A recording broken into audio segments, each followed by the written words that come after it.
میرے عزیز ناظرین و سامعین السلام علیکم، خوش آمدید آپ کے اپنے چینل بلوچ ہیمڈی انسٹیٹیوٹ پر۔ ویورز، ٹائٹل سے آپ کا اس کو اندازہ ہو گیا ہوگا کہ آج کا میرا موضوع منشیات کو لے کر ہے۔ ڈرگس کے متعلق میرے پاس ایک چھوٹی سی ریئل اسٹوری ہے۔ پہلے اسٹوری سنتے ہیں، اس کے بعد منشیات پر کچھ روشنی ڈالتے ہیں۔ شکریہ۔ پیارے ویورز، 5 افراد پر مشتمل ایک خوشحال فیملی تھی۔ پورے خاندان کے اندر یہ ایک مثالی فیملی مانی جاتی تھی۔ ان کے گھر سے ہم وقت خوش گپیوں اور کہکوں کی آواز سدا گونجتی رہتی۔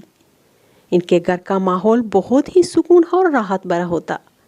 وقت کو گزرتے ہوئے دیر نہیں لگتی۔ تینوں بچے اب بڑے ہو چکے تھے۔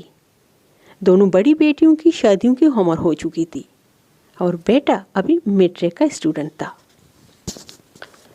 ایک دن اچانک ابو جان کا کسی حادثے میں انتقال ہو جاتا ہے۔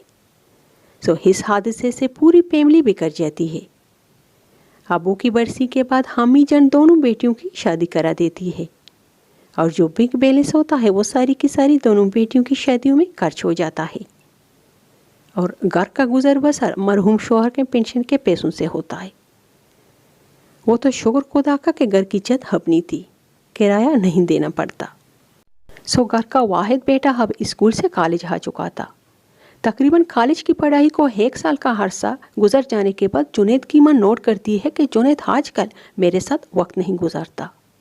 جیسے ہی باہر سے آتا ہے سیدھا کچھ کہے بغیر ہی اپنے کمرے میں چلا جاتا ہے۔ بی بی جان اپنے دل کو تسلی دیتی ہے کہ شاید کالج میں پڑھائی زیادہ ہوتی ہوگی، اسی لیے بیٹا تکا تکا رہتا ہے۔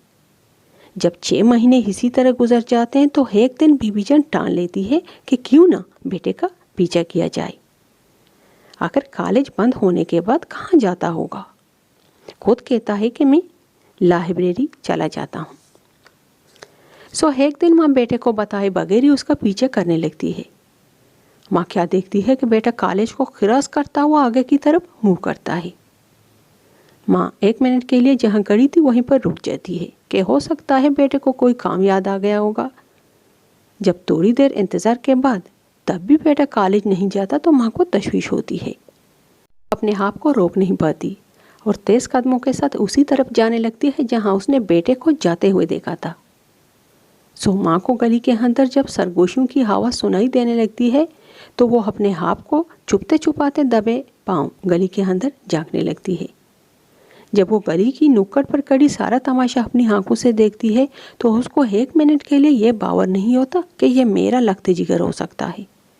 یہ ناممکن ہے کہ میرا ہونہار جنید اپنی ماں کو دھوکہ دے۔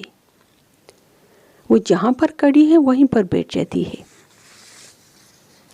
اور ہمت جتا کر جب دوبارہ گلی کے اندر جھانکنے لگتی ہے تو کیا دیکھتی ہے کہ 4-5 لڑکوں کا ایک گروپ گول دائرے کی شکل میں کچھ اس طرح بیٹھے تھے جیسے کوئی پروانہ شمع کے گرد اپنا گھیرا تنگ کرتا ہے، اور گول دائرے کے اندر جلے ہوئے کوئلے بآسانی دیکھے جا سکتے تھے، اور ان سب نے اپنے سروں پر ایک بڑی سی چادر ایسے پہنی ہوئی ہوتی ہے جیسے چارپائی پر بچھانا ڈالا جاتا ہے جو چاروں کونوں سے کور کیا ہو۔ ماں جب یہ سارا نظارہ دیکھتی ہے تو اسے برداشت نہیں ہوتا اور وہ زور زور سے چیخنے اور چلانے لگتی ہے۔ ایک مجبور اور بے بس ماں کی آواز جب ان لڑکوں کے کانوں پر پڑتی ہے تو سارے اپنی جگہ سے اٹھ کھڑے ہو جاتے ہیں، اور جنید جو ہی آگے بڑھنے کی کوشش کرتا ہے اس کی ماں اسے ہاتھ کے اشارے سے روک لیتی ہے کہ مت آ میرے قریب، میرے سارے خواب، میرے سارے ارمانوں کا قاتل مت آ۔ ماں وہاں سے گرتی پڑتی اپنے ویران آشیانے میں واپس آ جاتی ہے۔ وہ جب گھر میں داخل ہوتی ہے تو اس کا جی چاہتا ہے کہ چہلا چلا کر اپنے پڑوسیوں کو آواز دوں کہ آؤ میرا تماشا دیکھو، صحیح معنوں میں میں آج بیوہ ہوئی ہوں۔ مگر اس دن آواز نے بھی اس کے ساتھ وفا نہ کیا۔ وہ چاہتی تھی کہ پون گماؤں اور اپنی بربادی کی داستان اپنی بیٹیوں کو سناؤں، مگر افسوس وہ ایسا کچھ کر نہیں پائی۔ اسی لمحے بی بی جان کو اپنے بیٹے کے سارے کیے ہوئے عہد و پیمان ایک ایک کر کے یاد آ جاتے ہیں جو اس نے اپنے باپ کے مر جانے کے بعد اپنی ماں سے کیے تھے۔